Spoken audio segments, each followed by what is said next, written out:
What if your favorite morning drink, the one you rely on each and every day, is unavailable? What happens if it is taxed out of existence? You just couldn't afford it. Or you just cannot get it. It's not even available. Or maybe you're drinking something that you think is one thing, but it's another. And you find out that your morning drink is in fact poison made as a substitute someplace else. All these things are happening in the 18th century. They're happening in Europe. They're happening in North America. This is a fascinating and deep story. It tells us a lot about the tastes of people, the needs of people, and so much more about economics and government control. Let's set the stage first. Right there in the middle of the 17th century, 1650 or so, both coffee and tea start to show up in Europe, and they become very popular by the time we get to about 1700. At first, they're a drink that only the rich can afford, but slowly over time, they become less expensive, and the regular people in all these societies in Europe, Great Britain, France, Germany, places like that, they start to really adopt this drink. They usually adopt it as a substitute for something like beer that they would normally be drinking in the morning. This happens also in North America, probably a little bit later. But by the time we get to, say, 1720, everybody wants to drink tea or coffee. But there are problems with tea and coffee. The governments at different times have issues with them. It seems like each kind of situation that I studied was a little bit nuanced and different. Let's start with the story of Sweden. The ruler of Sweden at the time, the king, had a problem. All this tea and coffee that people were drinking, they were all imported. They were pulling money out of the economy, and he was worried about that. He wanted to restrict people's drinking of tea and coffee, basically for economic reasons. He reached out to the medical academia of the time. There was a sort of a college of doctors that got together, and he wrote them a royal decree. He said, we need substitutes for tea and coffee that are locally made from Sweden. And he pushes this decree out. And the doctors respond. They respond with a document that's about 15 pages long. The first 5 pages are what we think about this, and the last 10 pages are some examples of substitutes that could be used. But those doctors in that first 5 pages, they basically came out and said, guess what? This is fashion, and whatever you do from the kind of the top-down situation, it isn't going to work. People are still going to want to drink tea and coffee. You can't break them of it. And that's exactly what happened. They tried all these different things. They tried to outlaw it, I think 5 times. And they finally had to give up and say, you know what, we can't really keep people from drinking tea and coffee. It just causes more problems by trying to restrict it. And so they finally did give up and let people drink whatever they wanted to. But it was a very big concern for this particular government. There's a great story for Prussia. About the same time, the King of Prussia, he has this concession. He's selling the tea. He's pushing tea, and the populace starts to really grab onto that. But after a few years, the tea company, he goes bankrupt. And all of a sudden, then he's against tea. He wants to outlaw tea and coffee at that time. And he kind of goes crazy. There's another part of the Prussian story. It's a region called East Frisia that's up by the Netherlands. And they had a very, very strong tea tradition, probably because their water was so bad. It was a kind of a peaty, dark water that was hard to get really clean. So tea was a wonderful thing. You'd boil up that water and then you'd make tea, and it would create something that was much more palatable and much safer for people to drink. And so they had this whole kind of ceremony and particular ways to drink it. They would hold sugar in their mouth and sort of drink the tea over the top of it. They had this very, very strong tradition. But of course, the king wanted to make tea illegal, or they wanted to tax it greatly. And the local legislative body wrote back to the king, and here is what they said. The use of tea and coffee is so general and so deeply rooted here that the nature of man would have to be reversed by a creative force if these drinks were suddenly to be bidden good night. Needless to say, all these experiments in suppressing tea and coffee were unsuccessful. There is a kind of a success story though, and that has to do with the French, and that's the story of chicory. So chicory becomes a major substitute for coffee in that region. And one of the reasons is because they just didn't have enough money for the real thing. Chicory comes in and it becomes a replacement for coffee, not so much as by governmental decree, although certainly they tried to do some of those kinds of things, but as just a economic, how is the market going to fix this problem? Coffee and the chicory replacement for coffee, sometimes it's a mix. They just used chicory to sort of bulk up the coffee, and then after a while, it became a flavor and a taste all by itself that some people desired. And it still is like that. They had many different, especially through the 19th century, sort of coffee names for things, but everyone knew that it was mostly chicory, or all chicory in that case. Substitution is playing a huge role in this whole concept. And some of these substitutions were known about, and some of them weren't known about by the people who are ingesting whatever this drink is. But let me go through just some of this list here, because it's giant. They were using so many things, and some of these are specifically for tea substitutes, and some of them are for coffee substitutes. So here are a bunch of the tea substitutes. Mullein or yarrow, strawberry leaves, St. John's wort, a poppy leaves, that would be like opium, wood sorrel, bug loss, mallow, which is a plant, liverwort, blackcurrant leaves, bog bean, I'm not even sure what bog bean is, stinging nettles, spearmint, or thyme. So some of these are just herbs. And then American tea substitutes, yaupon, which is kind of a holly, raspberry leaves, currant leaves, basil, birch bark, and Labrador tea. And then we have the coffee substitutes. And coffee is a whole different beast here. You know, you kind of want that bitter flavor that comes in along with some of that umami that coffee has in it. So they tried roasting things like barley, or roasting beans, or wheat berries, or oats. Sometimes they would do bread crusts. They would toast bread really hard till it almost burnt and use that for a coffee substitute.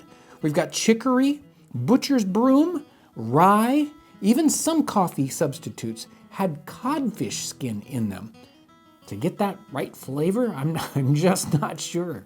You can tell from some of these substitutions that they were really grasping at any straw that would give them any kind of flavor. Some of them were good for you. Some of them were just merely giving you a look and a smell that was somewhat similar. And if you haven't had coffee for 6 months, maybe it doesn't matter. You just need something that you can pretend is coffee. This video has piqued my interest because I absolutely love coffee. I've worked in coffee off and on since 2007, 2008. I now own a coffee roastery with my wife, and I love the science behind it. I love what's happening to the composition of the beans as we roast it, or the seeds, if you will. And I've played around a little bit with roasting substitutions for coffee, but I have roasted a lot of coffee in a period setting with period tools. I'm going to take the same experience there and apply it to this and see what happens, although I don't know if it's a one-to-one kind of thing. We're gonna take this ride and we're gonna figure out what's going on here. So in front of me we have chicory, pigeon peas, chickpeas, figs, and we've got some grain. So as far as grains go, we've got oats, we've got rye, we've got wheat, we've got barley. They're trying this with everything that they can get their hands on. And because of a number of reasons, some people are looking for a coffee substitution because they can't get or afford coffee, and other people are trying to bamboozle folks. In our modern landscape, you can go all sorts of ways of looking at the science of what's happening when you're roasting coffee. But today what we're doing is roasting coffee as though a individual household is roasting this in the time period. They're not concerned with all those things. They just want a good cup. The closest example to actual green coffee that we have on the table is our pigeon peas. They're similar in size and shape to what a green coffee bean is. And as far as the hardness goes as well, they're dried out a lot like green coffee is. So this is what we're gonna roast first, and we're gonna see what this acts like in the pan as we're roasting. And the whole point here to roast in this historic setting is that we're gonna put this in the pan and we're gonna keep it moving. You wanna constantly keep this moving. When you're roasting coffee, you have different indicators that are known for the process. Two of the big things are first crack and second crack. First crack is when the chaff is breaking off of the coffee bean. The second crack is when the bean is actually starting to break, and that's when you start to see oils on your coffee. So when you have darker coffee, you see that sheen on them. I don't know if these pigeon peas are gonna act in the same way, so we're just gonna have to keep an eye on it. And this is gonna be a lot about our senses. So we're gonna be smelling, listening, and we're going to be looking at these as they roast. Now with the chicory, obviously there's nothing to break off of this. This is a dried root that's just kind of chunked up. And so we're gonna put that in the pan. We're just gonna watch the color and we're going to smell it. I don't think that there's gonna be a lot of things to hear in that process. I've just finished roasting the pigeon peas and the chicory, and they've behaved very differently in the process. The pigeon peas look most like coffee, and they acted most like coffee. They're round, and so it's easy to keep them rotating and keep them moving so they get a much more even roast. The chicory, I'm assuming the best way to do this is in the oven. Now, in this setting, a lot of people wouldn't have an oven. I'm not sure. They would probably just get by with what they're doing. Anytime that I've had chicory coffee, it just tastes like really dark coffee substitute. So I'm guessing that it's hard to do this without just burning it. And so that's kind of what's happened. We're gonna grind both of these up and see what happens. And I think, I don't know, I'm hoping that this tastes really good because it does look a lot like coffee, and it would be a good substitute if it has the right taste. Right here we have our pigeon pea coffee. Over here we have our chicory coffee. It's really interesting what's happened because immediately when the water hit this, it was instant coffee. This one steeped for quite a while, and now it's darker than the pigeon pea, which was wild because you could see right through it at the start. Now, I think that all of our sediment is dispersed within the drink. I don't think there's anything really at the bottom. And here we have chunks of chicory that are just kind of floating in there. So you can pick those out if you want to, but we're having cowboy coffee today, so it's okay. I'm gonna start with the one that smells most like coffee, and that is the pigeon peas.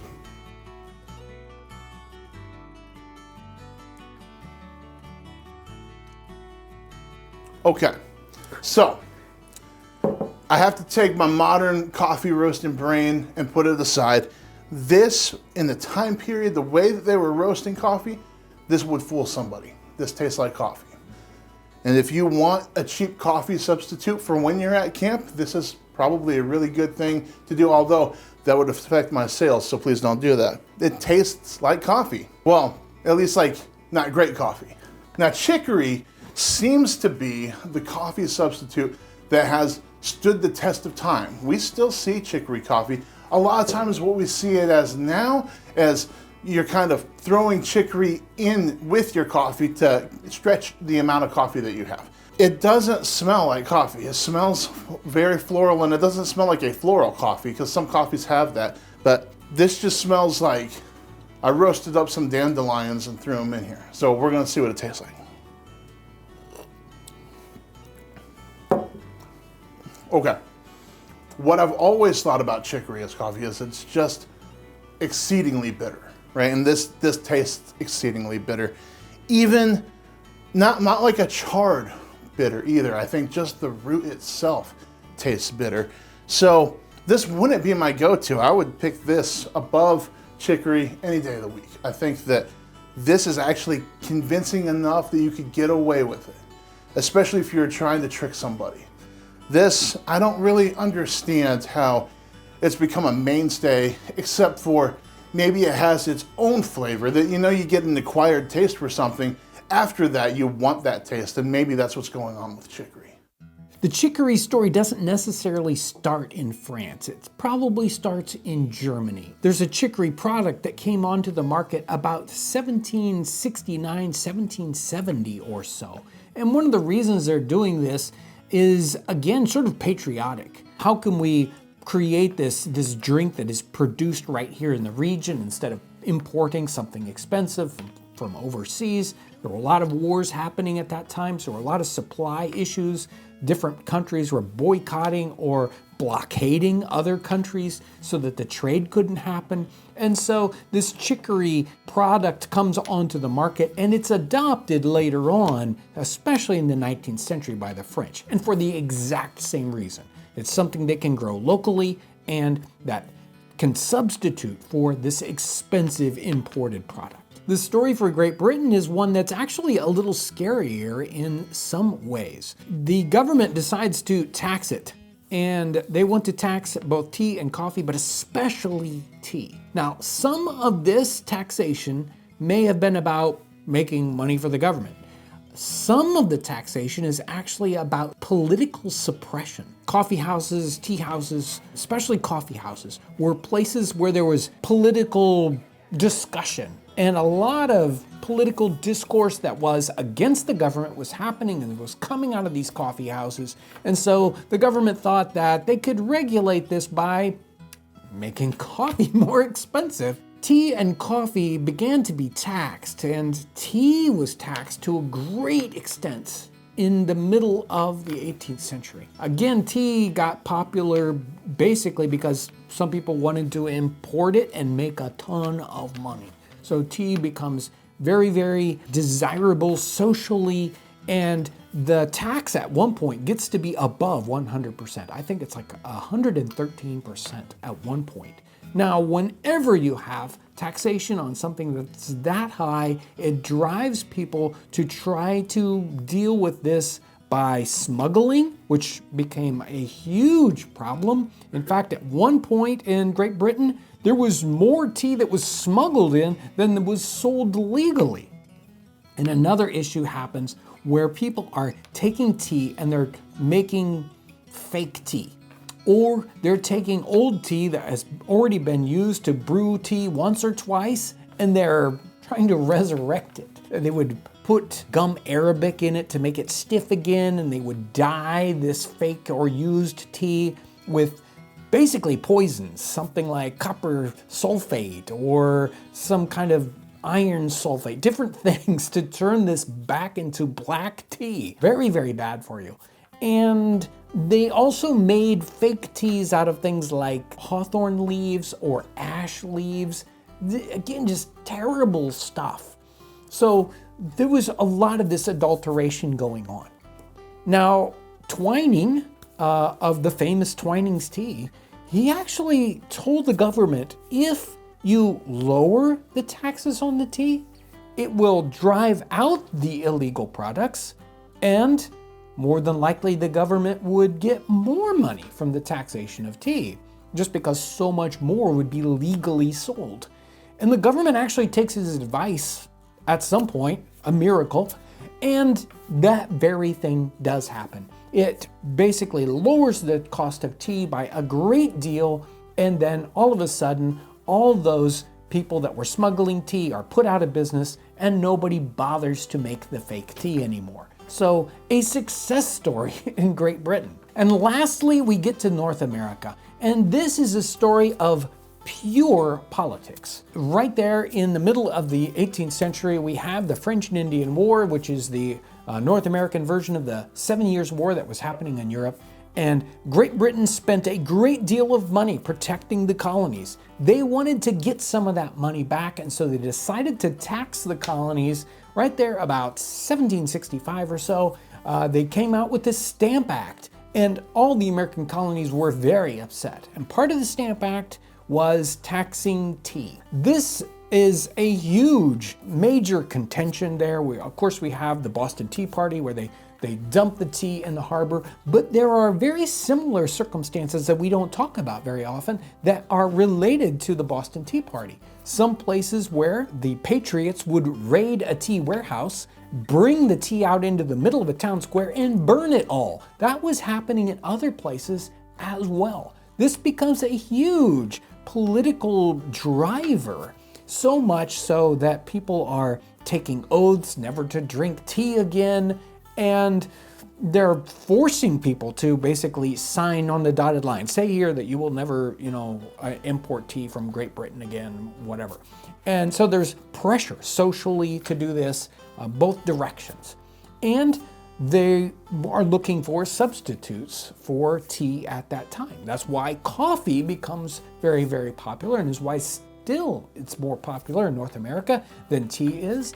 But they're also looking for tea substitutes. Now, John's not a big fan of coffee. In fact, he doesn't like coffee at all. So I'm going to take this fig substitution and I'm going to make that for John, because this is not going to taste like coffee. There's no world that this tastes like coffee. What it's going to do is make a brownish liquid. And I think it's probably going to be sweeter than what coffee is, but I know it's not going to taste like coffee. So I think this is the coffee one to at least have John taste, because he'll enjoy this more than anything else that we're going to make today. All we're going to do is take these dried figs and we're going to chop them up. And I don't even know if it matters how finely you chop them, but we're going to chop them and then pour water in them. And at that point, probably going to have to coax a little bit of the juice out of them. I don't think steeping is just going to work. We're going to have to kind of pummel these around a little bit in the bottom of the glass so that more juice comes out and it darkens the liquid a little bit more. Of the substitutions that we've tried today, we've each brought the one that we think the other one will like the best to the table. So here we go. We're going to start with the coffee one. This is the fig coffee. Okay. It does not smell like coffee. No. It might look like coffee, maybe in a different form. It doesn't taste like coffee. It tastes like fruit juice. It tastes like fruit juice. It's actually quite nice. Maybe they used it with other things, maybe not all by itself. Maybe to take the bitterness away from something as a combination. I don't know, but see, it's that's one of the things that's happening with a lot of these, is they would make whole conglomerations. They might try 3 or 4 things together to get that flavor, because it's hard to do it with just one ingredient. But they're onto something. It's good. Yeah. It tastes like you put a lot of honey in your tea, I think. It does. It's really sweet like that. So what I brought here, this is the Yaupon tea. Now, the most interesting thing about the Yaupon tea, and what's truly incredible, is that it does have caffeine in it. It's one of the very few or only plants in North America that has caffeine. It was used by the Native Americans for literally hundreds of years before the Europeans even came to North America, and it was, in theory, it's hard to research, pretty popular in the 18th century. So let's give this a try.